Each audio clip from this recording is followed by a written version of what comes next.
बच्चों, आज तुम्हें सुनाती हूँ चतुर चिड़िया और अनाज की कहानी, जो है बड़ी मज़ेदार। एक समय की बात है, एक हरे भरे जंगल में एक छोटी सी चिड़िया रहती थी जिसका नाम था चिकी।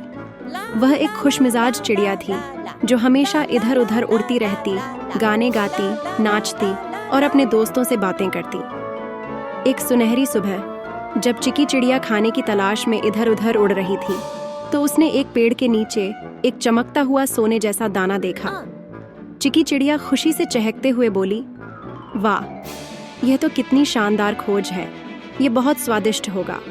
लेकिन जैसे ही वह उस दाने को खाने वाली थी, उसने रुककर सोचा, क्या होगा अगर मैं इस दाने को किसी और दिन के लिए बचा लूं? ऐसा भी तो हो सकता है कि जब खाना मिलना मुश्किल हो तब यह दाना मेरे काम आए। चिकी चिड़िया ने उस दाने को अपने घोंसले में अच्छे से छुपा दिया। उसके दोस्त जो यह सब देख रहे थे उसे चिढ़ाते हुए बोले, चिकी चिड़िया, अभी क्यों नहीं खा लेती? मीना तोते ने पूछा। हाँ, खाने का क्या कमी है, ये तो हर जगह मिल जाता है। गोला गिलहरी हंसते हुए बोला। लेकिन चिकी चिड़िया समझदारी से बोली, भविष्य के लिए बचत करना हमेशा अच्छा होता है। कभी नहीं जान सकते कि भविष्य में कब हमें कठिनाइयों का सामना करना पड़े। दिन बीतते गए और जल्द ही आसमान में घने बादल छा गए। एक भयंकर तूफान आया और कई दिनों तक बारिश होती रही।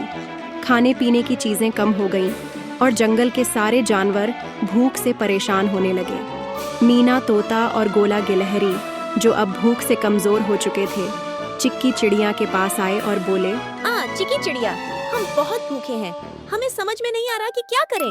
चिक्की चिड़िया ने दयालुता से मुस्कुराते हुए कहा, चिंता मत करो मेरे दोस्तों, मैंने इस दाने को ऐसे समय के लिए ही बचा रखा था। फिर उसने दाने को छोटे छोटे टुकड़ों में तोड़ा और उन्हें बांट दिया। मीना तोता और गोला गिलहरी बहुत आभारी हुए और बोले, तुम सही कह रही थी चिकी चिड़िया, भविष्य के लिए बचत करना बहुत जरूरी है। इस मूल्यवान पाठ को हमें सिखाने के लिए धन्यवाद। उस दिन के बाद जंगल के सारे जानवरों ने चिकी चिड़िया की तरह भविष्य के लिए थोड़ी सी बचत करने की आदत डाल ली और सबक सीखा कि हमें अपने साधनों को संजो कर रखना चाहिए और आगे की योजना बनानी चाहिए। कहानी की शिक्षा: संसाधनों को बचाना और भविष्य के लिए योजना बनाना चाहिए। आप कभी नहीं जान सकते कि कब ये आपके काम आ जाए। तो बच्चों, कैसी लगी आपकी ये कहानी? आपने इस कहानी से क्या क्या सीखा? अपने मम्मी पापा को जरूर बताइएगा। कल मिलते हैं एक नई कहानी के साथ। तब तक के लिए बाय बाय।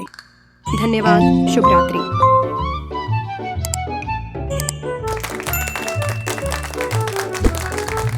Thank you.